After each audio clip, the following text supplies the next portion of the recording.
Percy Jackson and the Olympians is back for its second season, and just like its predecessor, it's built on a foundation of some seriously messed up myths and legends from ancient Greece. So today, I'm gonna tell you everything you need to know about the monsters, murderers, and manipulators that were used as inspiration. So full disclosure, Disney did actually grant me the privilege and honor of watching the first 4 episodes of this season early. And one thing I noticed during my little sneak peek is that this season does a much better job of setting things up that pay off later. They'll introduce a little mystery or wrinkle and then let you stew in it for like a whole episode. Maybe even 2. With that in mind, as I recap the episode, there are going to be some references to myths that I don't unpack as soon as they're introduced, because I know the show is going to give me more to work with later on. There are also going to be some myths that I talked about in my breakdown of last season, but I'm not going to talk about them again because there's enough new stuff that I don't need to artificially inflate this video's runtime. For instance, the Graeae. Wait. Before we get to them, we gotta check in on Grover. He's searching for the nature god Pan, who's been missing for quite some time, and he finds an old satyr skeleton, which I think immediately contradicts what he said at the end of last season, how no one's ever searched the seas or something like that. No one's ever bothered to check the seas. Anyway, Grover is ambushed by some followers of Luke, son of Hermes and good guy gone bad. They're on the hunt for something too, but they don't say what. Instead, they just try to kill Grover, but he uses a magic flute to trip them up while he escapes. Only he doesn't make it very far. A big scary sea monster pulls him into the watery depths. Then Percy wakes up from that wet dream to get ready for school, and it's here that we meet Tyson, his new Cyclops friend that his mom has basically adopted. Their commute to school is interrupted by the arrival of one of the calmer taxis in New York City, and out jumps Annabeth, who tells Percy that camp is in trouble and they need to go there right now. But here's the deal, the ladies that are driving this taxi are the last ones that you'd want driving the taxi. The Graeae sisters share one eye among all 3 of them, but ironically have the gift of sight. They claim to know everything, and it seems like they can peer into the minds of those around them. So this is your boyfriend, huh? No wonder you dream about him. I never said boyfriend. Now this gift of premonition that they have in the Percy Jackson universe does not vibe with the mythology as far as I can tell. I want to give my usual disclaimer that an adaptation does not have to be 100% accurate to be good, but creative changes like this can lead to confusion, so I just want to clarify. In myth, when Perseus visits the Graeae, who by the way are actually marine deities who personify the white sea foam, he asks them where Medusa's lair is, but not because there's some divine ChatGPT that can spit out an answer to anything, but actually because they were the sisters and appointed guardians of Medusa, so it was their job to know where she was and to protect her. The only reason they gave her up is because Perseus threatened to throw the one eye and tooth they all shared into a lake. And in some versions, he did it anyway, which is why they couldn't warn their sister that Perseus was coming, and explains why she was asleep when he got there. In Percy Jackson, the Graeae sisters just know everything apparently, and so can pinpoint the approximate location of anything on Earth, but they won't stop playing games. So Percy, following in his namesake's footsteps, threatens to throw their eye out of the cab if they don't tell him where Grover is, and they reply with some mysterious numbers that are obviously coordinates. You would think they'd have learned not to be so flippant about passing their eye around after Perseus, but I guess that goes to show how stupid some know-it-alls actually are. After the trio arrives at their destination, they don't have long to relax, because they're pretty much immediately attacked by Laestrygonians. In the original Percy Jackson book, the Laestrygonians make their grand entrance by crashing a dodgeball game at Percy's school, but here they're in the midst of attacking camp. Or just about to. In both versions, they end up lobbing fireballs at our heroes, but fortunately, none of them do any serious damage, and Ares' children are able to easily fight them off. At one point, Annabeth educates Percy about their attackers. so I'll do the same. Following this season's theme of Homer's Odyssey, the Laestrygonians were a tribe of man-eating giants that Odysseus encountered on his journey home to Ithaca after the Trojan War. About a week after leaving Aeolus's island, Aeolus being the god of the wind. And who's the god of the wind? Guess who's the god of the winds? I am.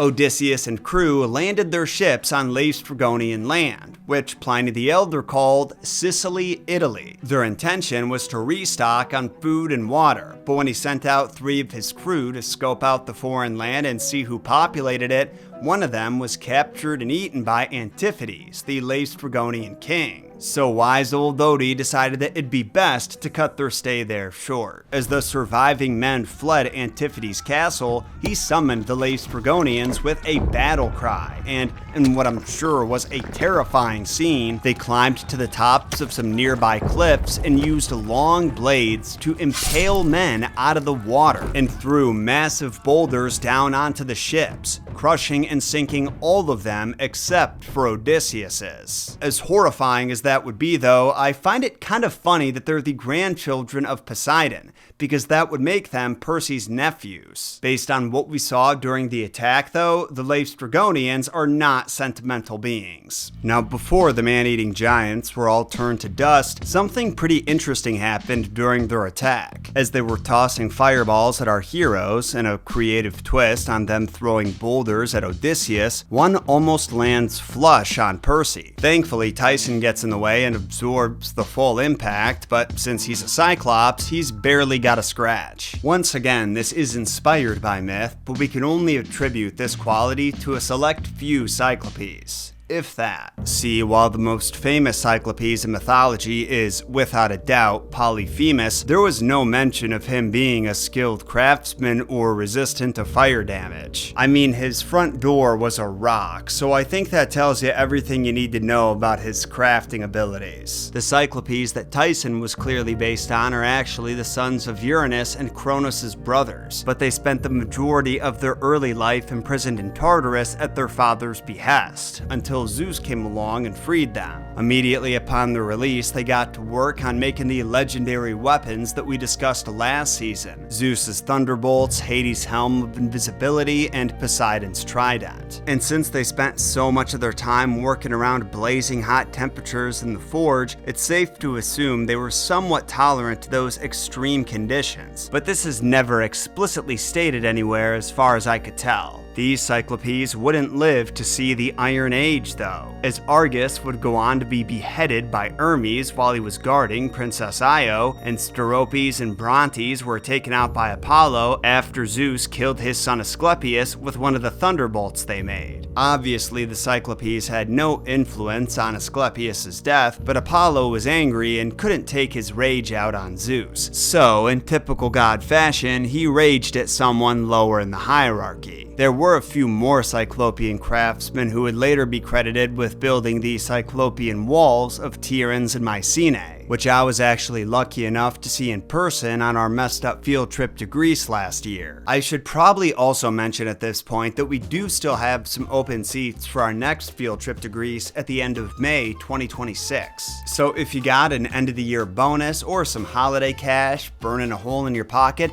and you want to treat yourself to a once-in-a-lifetime experience to see Greece firsthand with me and a bunch of your fellow mythology nerds, check out the Trova Trip link in the description. Anyway, despite the asynchronicity with myth, it seems that Tyson's inherited the Cyclopes' natural talent for craftsmanship, as we see a compass that he designed at the beginning of the episode, and a few more examples later in the season that I don't want to spoil just yet. Wink wink. Or is it blink blink since we're talking about Cyclopes? I don't know. Let me know in the comments whether Cyclopes are blinking or winking. Now, luckily, you don't need to be a master craftsman to build a website. You just need our sponsor, Squarespace. Whether you're a business trying to reach more customers or a creative trying to take your passion or hobby to the next level, Squarespace can help you. They've made designing a website easier than it ever has been. From using design intelligence to speak a website into existence like a literal god, to the Fluid engine that lets you customize your site with drag and drop technology that is oh so satisfying. You can create a whole storefront to sell homemade goods, galleries for your artwork, and a calendar to schedule reservations and appointments. If you want to make your dreams a reality and support Messed Up Origins in the process, just go to squarespace.com/Jon Solo to start a free trial. And remember to use code Jon Solo for 10% off your first purchase. Anyway, once the attackers are dealt with, Percy realizes they were just a distraction.